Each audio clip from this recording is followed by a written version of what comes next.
porque mi poder se perfecciona en la debilidad. Por tanto, de buena gana me gloriaré más bien en mis debilidades, para que repose sobre mí el poder de Cristo. Por lo cual, por amor a Cristo, me gozo en las debilidades, en afrentas, en necesidades, en persecuciones, en angustia, porque cuando soy débil, entonces soy fuerte. Oramos. Padre, te damos gracias por este momento que vamos a compartir tu palabra y esta hermosa reunión que es dedicada al nombre santo de Jesucristo, aquel que nos ha salvado, aquel que se ha entregado por nosotros, vil pecadores. Señor, vamos a hablar de tu palabra y te ruego que en tu misericordia, en tu amor, nos sigas impartiendo esa gracia, porque necesitamos cada día más de ti. Ayúdame y ayúdanos a poder entender tu palabra, ponerla por obra y glorificar tu nombre santo. Gracias te damos por todo esto. Amén y amén. Puede tomar su asiento, mi hermano. Vamos a hablar sobre la gracia de Dios. La gracia salvadora de Dios. La gracia de Dios es la que nos ha dado el privilegio de ser llamados hijos de Dios. Leía a nuestro hermano, porque por gracia soy salvo, ¿no? Por medio de la fe, no es de nosotros, es un don de Dios. Él nos ha dado esto. Él nos ha dado la gracia y nos ha llamado hijos de Dios por medio del sacrificio de Cristo. La palabra gracia significa que es un favor inmerecido. Nadie merece esto, lo que Dios nos da, esto que llamamos gracia, este favor inmerecido. La pregunta es, ¿quiénes viven bajo la gracia de Dios? Bueno, todo el mundo vive bajo la gracia de Dios. Toda la historia de la humanidad ha probado la gracia de Dios, desde el principio hasta que llegue a su fin. La Biblia nos habla y estudiamos que hay dos tipos de gracia que pudiéramos definirlo. Uno es la gracia común, que nos habla las Escrituras. Aquellas personas que aún viven lejos de Dios, viven según sus propios caminos, alejados del Creador, insultándolo, viviendo una vida lejos de su ley, pecando contra Él, contra su santidad, pero que aún están vivos, vivitos y coleando. Sale el sol sobre sus cabezas, tienen provecho de esta tierra y gozan incluso de muy buena salud. Pero ignoran al Dios que le da todas estas cosas. Pero estas personas, que éramos nosotros en nuestro tiempo, acumulan, dice, día tras día la ira de Dios, porque hay una deuda con la justicia de Dios, con la justicia de un Dios santo. Eso es la gracia común. Es un favor inmerecido. ¿Lo merecen? ¿Merecen las bendiciones de este Dios aunque viven a sus espaldas? No, no lo merecen. Igual que nosotros. Aún así, todavía están pasando esas bendiciones de Dios hasta que llegue el juicio. Y darán cuenta. Esa es la gracia común. Ahora la gracia que hemos recibido nosotros es la gracia salvadora. La gracia salvadora, y pensándolo bien, es la que sustenta la gracia común. La gracia salvadora es otorgada a aquella persona que reconoce y cree en el Evangelio de nuestro Señor Jesús, en la vida, muerte y resurrección, en toda la obra redentora de la cruz del Calvario, desde el nacimiento de nuestro Señor Jesús hasta cuando Él resucitó. Todo lo que haya significado este Evangelio que hemos escuchado, al cual nos ha salvado, donde pudimos ver a nuestro Dios allí brillar todas sus perfecciones, todos sus atributos en la cruz del Calvario. Él nos ha dado gracia y misericordia. Estas dos palabras, gracias y misericordia, aunque muchas veces me he confundido, son dos cosas diferentes.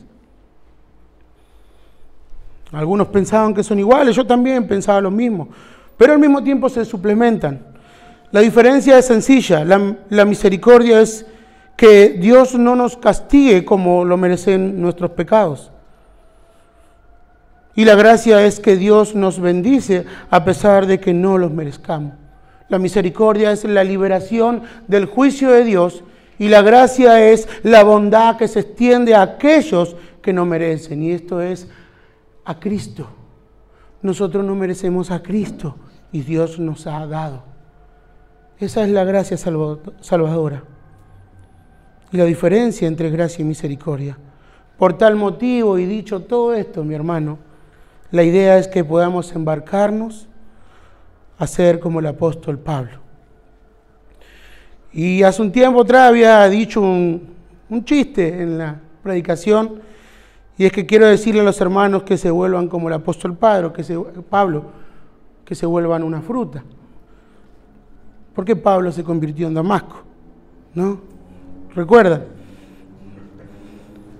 Y también la idea era ir a subirnos a nuestros caballos espirituales, por así decirlo, y embarcarnos a Damasco, así cuando el Señor nos va a derribar. Pero no, pensaba, ¿por qué, Johnny? Pues tengo miedo a las alturas. No me puedo subir a ningún lado, ya acá me da miedo, en serio. Entonces la idea es poder ir caminando y pensar, tener en la mente ser como el apóstol Pablo.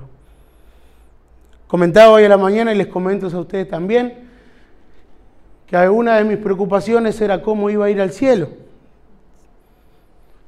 Y encontramos los pasajes que dicen que será como un abrir y cerrar el ojo y que el Señor nos arrebatará. Descanso para mi corazón porque estaba preocupado por eso. Va a ser muy rápido, no me va a dar tiempo a tener miedo a la altura. Gloria a Dios por eso. Pero el punto del sermón es tomar la idea de ser como el apóstol Pablo. Es poder ver cómo el Señor fue tratando con su vida. Y no estoy hablando directamente del ministerio, del rol que le fue asignado. Que Él fue el que puso las bases para que la iglesia fuera edificada. Y hay tantos versículos, hay tantas cartas que Él escribió que pudiéramos escoger para que nosotros pudiéramos salir bendecidos con su vida.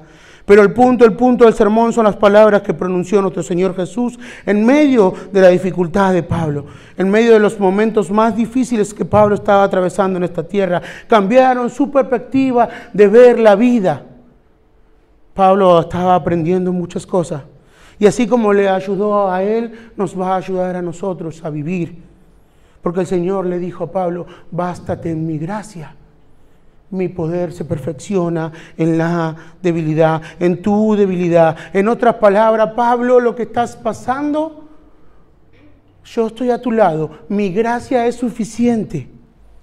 Y la pregunta que vamos a hacernos hoy es, ¿la gracia de Dios es suficiente para vivir? ¿Es suficiente la gracia de Dios para atravesar cualquier angustia, tribulación, problema, persecución? Y vamos a ver esto en estos versículos. Él obra en nuestro favor. Él obra en nuestro bien, aún en la peor tempestad. Y todo esto se va a desarrollar en el contexto del libro de Corintios. La iglesia de Corintios, escrita por Pablo, allí 2 cartas. Una iglesia que había causado mucho dolor de cabeza al apóstol.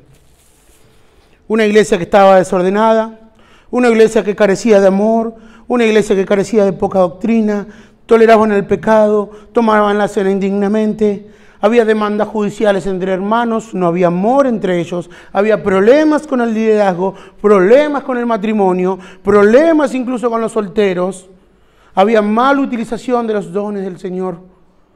Y no está muy lejos de lo que muchas iglesias vemos hoy en día. Muchas veces la carta de Corintios relata lo que una iglesia no tiene que hacer hoy en día. Porque encontramos toda clase de pecado, toda clase de desorden allí. Y donde nos vamos a enfatizar más que nada en la 2 de Corintios, donde entran los falsos apóstoles. Entran los falsos apóstoles. Y Pablo le está diciendo a los corintios, ustedes le están abriendo las puertas. Incluso estos falsos apóstoles están desacreditando el apostolado de Pablo. Y Pablo les va a decir a ellos, ¿saben qué? Las marcas del apostolado que Dios me ha dado, que Él me ha enviado a proclamar este evangelio, son el sufrimiento y mi propia debilidad.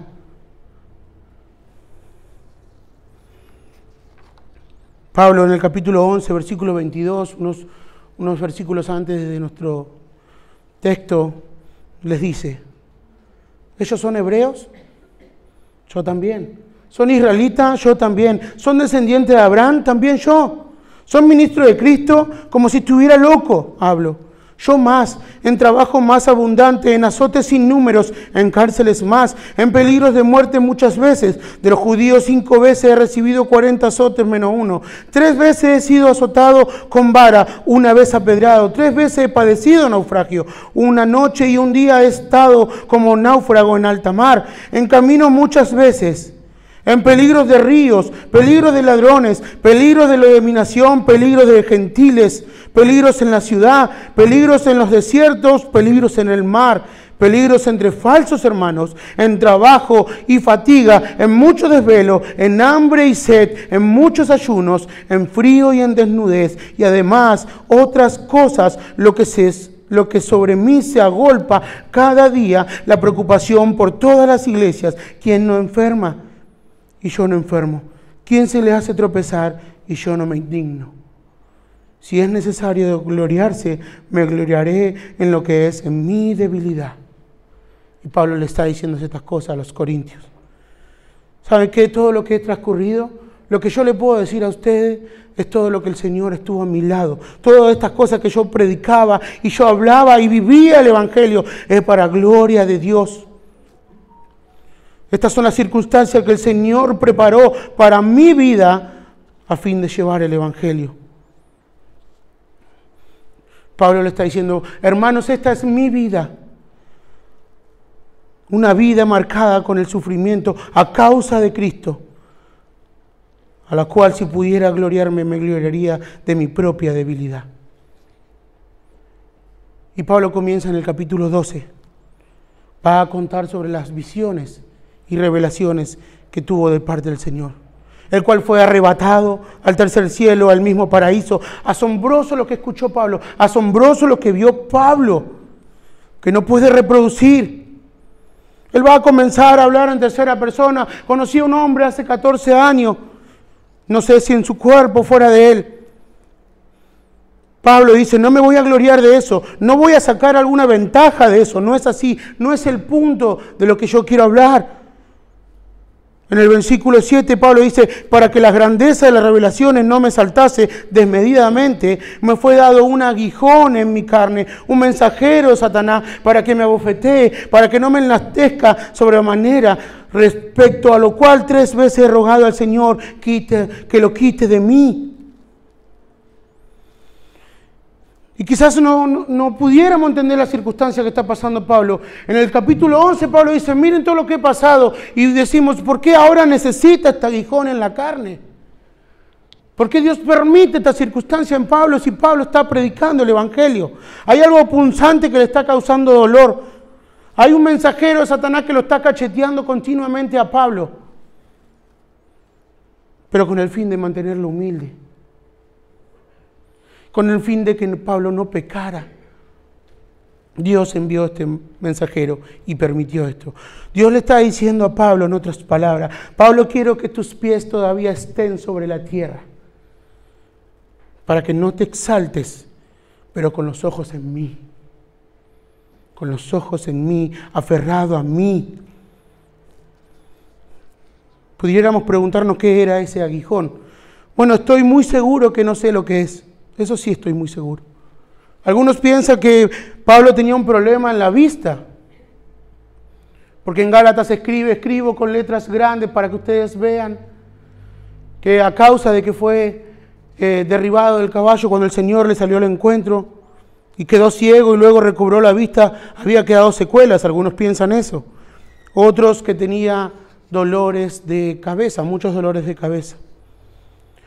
Algunos piensan que era por la propia oposición que tenía allí en Corintio o en varias iglesias. Y algunas especulaciones más que pudiéramos analizar, pero que la Biblia no nos dice. Pero sí sabemos una cosa, Pablo oró en 3 ocasiones. El mismo Pablo que nos dice orar sin cesar, orar en todo tiempo, Pablo oró en 3 ocasiones y quizás él dedicó en esas 3 ocasiones, en estos 3 momentos o en esos 3 días, Señor, quita de mí esto. Esto está causando dolor en mi vida. Señor, quita de mí. Pablo, por lo que dice, y estas revelaciones le fueron dadas hace 14 años atrás, llevaba 14 años con el aguijón en la carne. Pero el Espíritu Santo, quien inspiró a Pablo a escribir esto, quiso que resalte en este texto como un diamante en bruto las palabras de nuestro Señor, las cuales Él necesitaba. Bástate mi gracia, Pablo. Mi poder se perfecciona en tu debilidad. En otras palabras, mi gracia es suficiente para que tú puedas pasarla. No le contestó la oración a Pablo, pero sí le proporcionó gracia para que pudiera pasarla. Y ese es el punto. Nosotros hoy estamos quizás, usted, mi hermano, o yo también, pasando por muchas dificultades y tribulaciones, angustias, enfermedades, dolencias, las cuales están presentes en cada una de las oraciones de nuestros hermanos. Y rogando a Dios que en su voluntad sea contestada. Y creemos que Él lo hará. Pero a pesar de esperar la respuesta divina a nuestro favor, Él va a suministrar la gracia para que usted pudiera pasarla. ¿Cuánto tiempo? No lo sé, es corto. Siempre hablamos de tiempo. Mire, mi hermano, pensaba en esto. ¿Qué es comparado con la eternidad? 100 años, ¿qué son? 50. 2 años, ¿qué son? 10 años, ¿qué son? Comparado con la eternidad.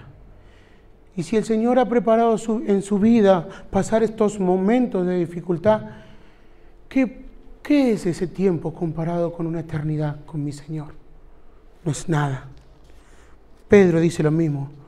La prueba vendrá por un corto tiempo. Por un corto tiempo. Dios le había dado a Pablo la gracia para poder soportar y atravesar ese aguijón, ese mal momento. Mis hermanos, la gracia no solo es la gracia salvadora, sino que de allí se desprende la gracia que te preserva, la que te consuela. Pablo comienza hablando a los corintios que Él es el Dios de toda consolación. Aquel que te consuela en momentos difíciles, y cuando tú fuiste consolado por Dios, tienes la oportunidad de poder consolar a tu hermano que está pasando por dificultad. Y en ese momento de debilidad, parece que nosotros en el momento de fragilidad nos damos cuenta que somos débiles. En el momento de aflicción nos damos cuenta que cada vez necesitamos más de Dios. En cada momento de dolencia nos rendimos a Él cada vez más. Entonces bendito sea ese momento si tú te aferras a Cristo cada vez más.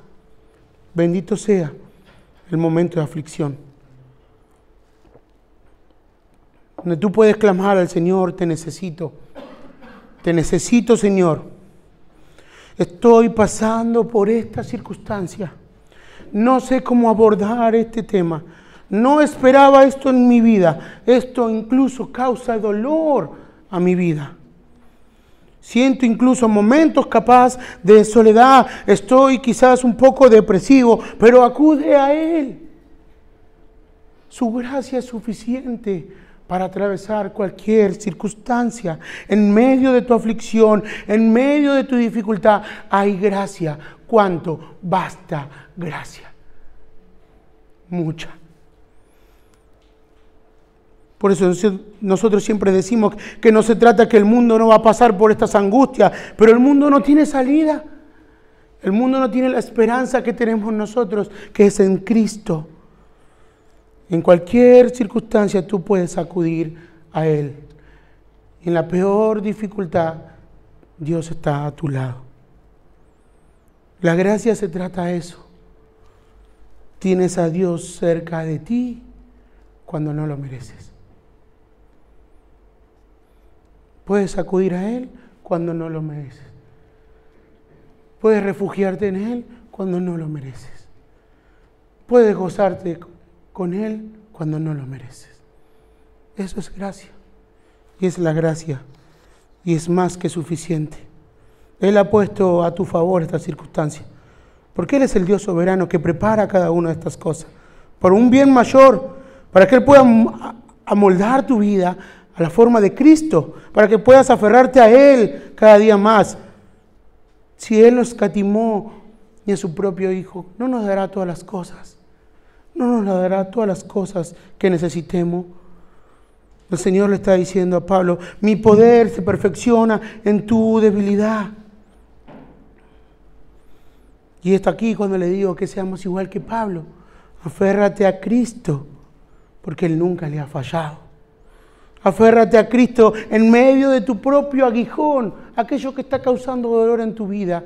Ora al Señor, ruega por eso, pero aférrate a Él en el momento que estés pasando de dificultad. Dios está suministrando los medios de gracia.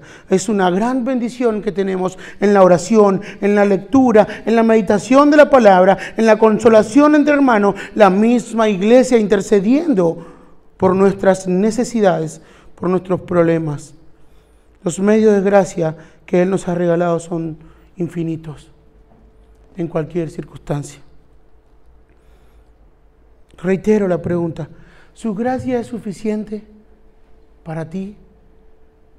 ¿Su gracia, la gracia de Dios es suficiente para ti? Déjeme responder, claro que sí, es más que suficiente. He aprendido a confiar en Él. Él está obrando en tu vida. ¿Sabe que cuando éramos chicos, mi papá, en una situación económica muy grande que estaba atravesando el país, por allá, por el 2001, unos años antes habíamos llegado al barrio en una situación económica muy mala y nosotros éramos pequeños, mi papá ya partió con el Señor, creyente, y le preguntábamos después cómo salimos de esa. Nosotros hablábamos siempre y él decía, no, cuando llegamos al barrio entramos a la escuela del Señor, porque empezamos a aprender a depender de Él. Y Él nos estaba enseñando en las situaciones. Entonces pasamos un momento de dificultad, no solo económico, sino de enfermedad. No solo de enfermedad, sino también en nuestro hogar, en la vivienda. Pero el Señor estuvo a nuestro lado. El Señor fue fiel, siempre. Nunca nos ha dejado. Nunca. Y nunca nos dejará. Pablo le dice lo mismo a los filipenses. Pablo se está hablando aquí a los filipenses.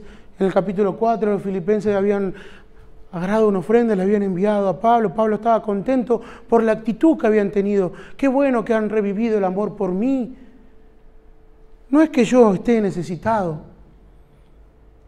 En el capítulo 4, versículo 12 dice, sé vivir humildemente y sé tener abundancia. En todo y por todo estoy enseñado, así para estar saciado como para tener hambre, así para tener abundancia como para padecer necesidad. Todo lo puedo en Cristo que me fortalece.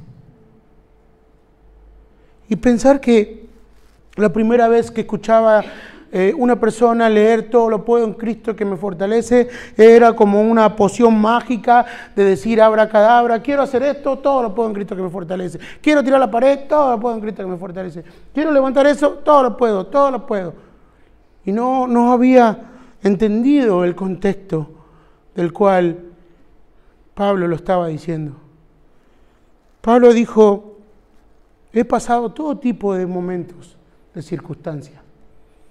He pasado escasez, he pasado abundancia, y ustedes vieron aquí en Corintios todo lo que había pasado.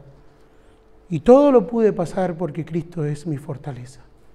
Todo lo he podido pasar, todo lo puedo, todo esto que pasó, lo he podido pasar porque Cristo es mi fortaleza.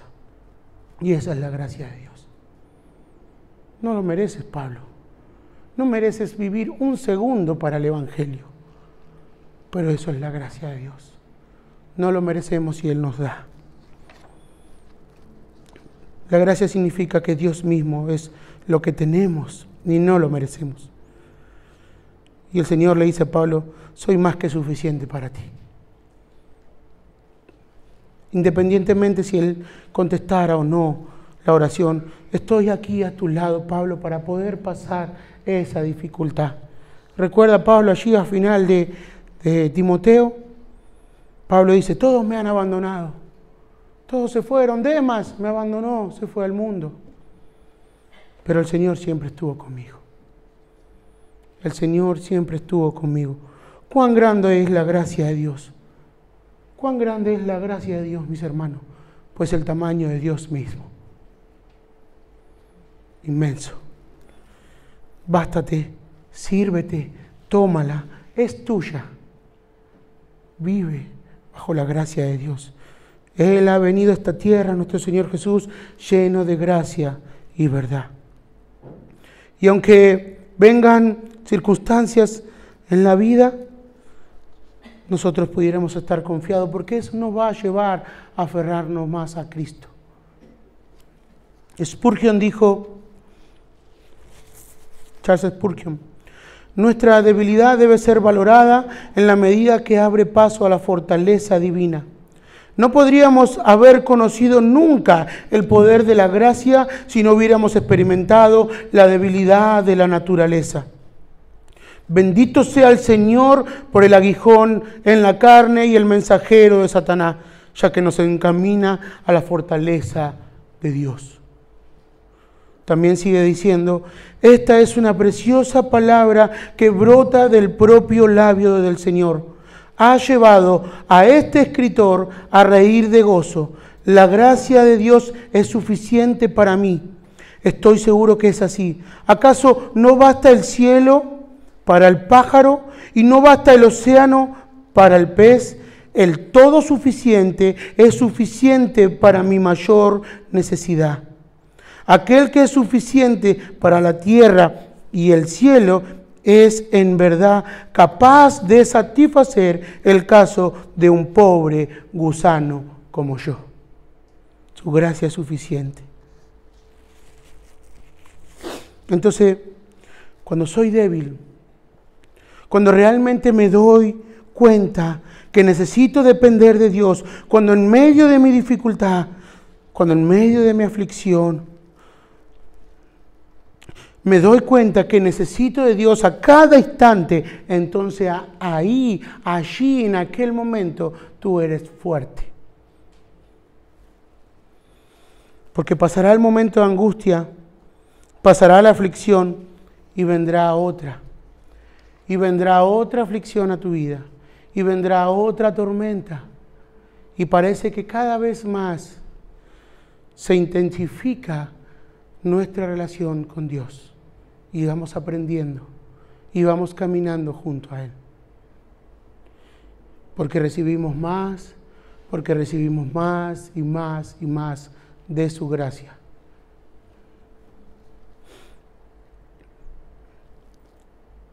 Dios nos ha trasladado de las tinieblas hacia la luz admirable. Ninguna circunstancia pudiera apartarnos de Él. Él nos sostiene. Él comenzó la buena obra en nosotros y la perfeccionará. Recuerda que nuestro Señor Jesús es el varón de dolor, desechado entre los hombres. Él está experimentado en quebranto. También es el sumo sacerdote que se compadece de nuestras flaquezas. Él fue tentado en todo, pero sin pecado. ¿Sabe, mi hermano, que Pablo nos va a decir, nos está diciendo en otras palabras, ¿saben, Corintios? La he pasado muy mal. Pero qué hermoso momento que pasé junto a mi Señor, mi Salvador, porque he visto su amor, su bondad, su misericordia, su consuelo y la salvación en mi vida. Que pudiéramos decir nosotros lo mismo al final de nuestros días, o cada día ver la mano de Dios, su gracia que nos sostiene. Pablo llegó a decir, para mí vivir es Cristo. Y si muero por alguna circunstancia que pudiera pasar, ¿saben qué? Estoy ganando, porque me voy con Él. Pero que no sea mi voluntad, sino sea la suya. Y tenemos palabras de consuelo. Tenemos palabras, en el Salmo 46 dice, Dios es nuestro amparo y fortaleza. Él es nuestro pronto auxilio en la tribulación. Por tanto, no temeremos, aunque la tierra sea removida y se traspasen los montes al corazón del mar, y aunque bramen y se turben sus aguas y tiemblen los montes a causa de su braveza. Dios es nuestro amparo y nuestra fortaleza en cualquier circunstancia. Corre a Él, mi hermano. Su gracia es suficiente. Él está a nuestro lado. Hebreos 4 dice: acerquémonos con toda confianza al trono de la gracia de Dios. Allí recibiremos su misericordia y encontraremos la gracia que nos ayudará cuando más la necesitemos. Corre a Cristo en momentos de angustia. Aunque todavía no ha contestado tu oración, que te quite de ese momento. Pero Él te va a dar la gracia para poder pasarla. No, aunque pase por el valle de sombra y de muerte, no temeré mal alguno porque tú estás conmigo. Dios, tú eres soberano. Tú has preparado el valle de sombra y de muerte. Sí, para yo llevarte. Para yo llevarte en tus brazos. Habacuc dice, capítulo 3, versículo 17 y 18, aunque la higuera no florezca y en las vides haya fruto, aunque falte el producto del olivo y los labrados no den mantenimiento, y las ovejas sean quitadas de la majada, y no haya vaca en los corrales, con todo yo me alegraré en Jehová y me gozaré en el Dios de mi salvación. La oración de Habacuc,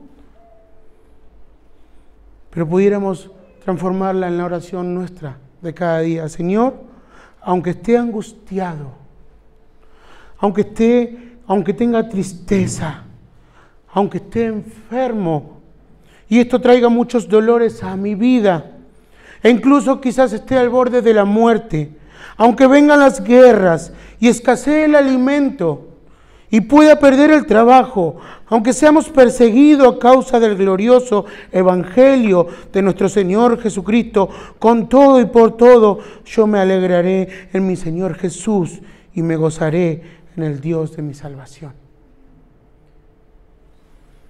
Su gracia es más que suficiente. Pero esto es, mis hermanos, para terminar, esto es las bendiciones que tenemos en Cristo. Esto es pura y exclusivamente para los hijos de Dios. No es para otras personas que no conocen a Dios. Y si alguno está aquí por primera vez y no ha conocido hablar de Cristo, no ha escuchado, ven a Él pronto, porque tú estás bajo la gracia común de Dios, el cual la ira de Dios está sobre tu vida. Hoy está esta gracia abierta, la gracia salvadora todavía está abierta para que puedas venir a Él, reconocer tu pecado y reconocerlo como tu Señor y Salvador. Ven a Cristo que es glorioso estar en Él. Oremos. Padre, te doy gracias por tu palabra, Señor. Ha sido de bendición para nuestras vidas escuchar y leer sobre